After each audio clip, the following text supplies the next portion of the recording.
J-Rap and welcome to MTC Music Tech Collective's YouTube channel. Today we're going to learn how to warp with one marker in Ableton Live. Okay, so without further ado, let me get rid of this track right now and start fresh. So we're in the session view here, and a couple of things I just want to point out to anybody who is a beginner. Welcome, you're in for a lot of fun. Anytime you see any of these arrows, they collapse and expand a view. And anytime you hover over anything in Ableton, Ableton will give you an Ableton Speak, the functionality of what that does. So it's incredibly handy. I'm just going to collapse that for now though. Second thing I'm going to do is go grab a track.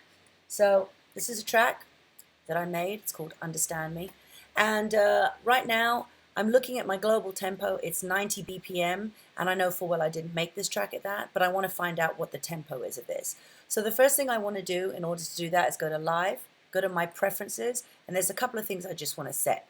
The default warp mode should be complex for warping complete songs. And this is great if you're bringing in tracks and DJing with Live, which we're going to try and do a little bit later on as well. The second thing, I would like to have auto warp long samples off for now, because Live is going to try and guess the tempo of the song. We don't want a bunch of warp markers in there. So once we have our preferences set, we can close this and we can look at the song. So I want to check out the BPM. Typically house is going to be around 122 to 128. We know it's not going to be 90 BPM, so I'm just going to put this up to about, let's say, 122 and see if this helps us. And then I'm going to hit the metronome and start the song and just see if we can get it to work. Put the volume up as well. We want the song to start at the beginning, so this has caused us a problem right away. So the first thing I want to do is double click here, turn my metronome off, double click here, turn warp on, and the first thing I can see is that there is some air between. The song doesn't start here, the song starts here, where there's actually a beat. And we want to find the first kick. We want some kind of rhythmic guides that we can lock onto and set an anchor, a warp marker in fact, so that the song can start right at the beginning and not where that space is. So the first thing I want to do, get a little closer in here with the view, and I can see that Ableton has kindly, automatically put a transient. Now transient happens every time there is an audio spike or a volume spike in the audios. You can see there's one here, and typically this happens on kicks and anywhere where the volume has peaked basically. So what I'm going to do, if you hover it becomes a pseudo marker, and I'm just going to go in a little tighter here, and I'm going to right click on this.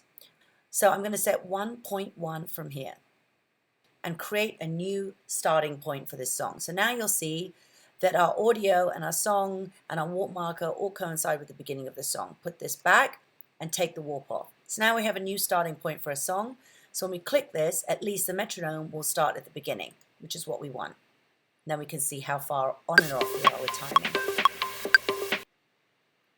Okay, I can hear that's slow, but clearly the metronome's starting at the beginning, which is what we want. So now we have that. What I'm going to do is make sure my keyboard icon is activated, and using the tap function, I'm going to tap along to the beat basically every quarter note.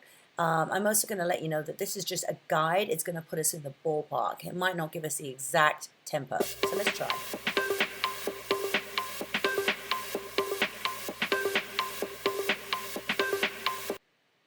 So when I stop, what's happening right now, Ableton is telling me that this track is 1.2796. Now nobody makes music at that BPM, so if it's over 50%, so 127.51, I'm going to round it off to 128.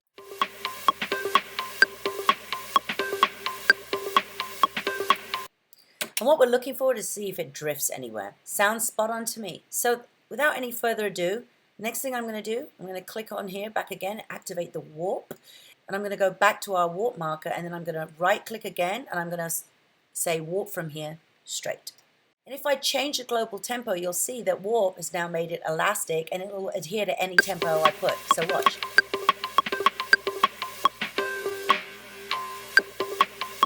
Right?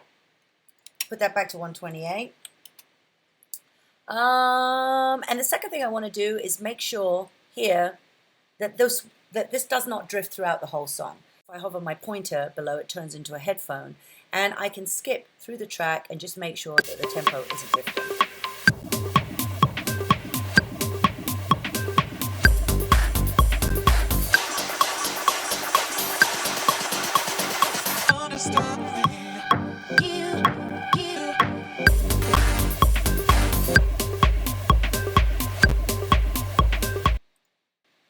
So it couldn't be any easier, right? Warping with one marker. It doesn't have to be complicated, doesn't have to be difficult. So if you want to learn more, don't forget to go to www.musictechcollective.com, see what available workshops we have coming up. We definitely have a beginner Ableton workshop, which is going to be really fun, taught by myself, DJ Rap. And don't forget to subscribe to this channel and to like us on Facebook. See you next week.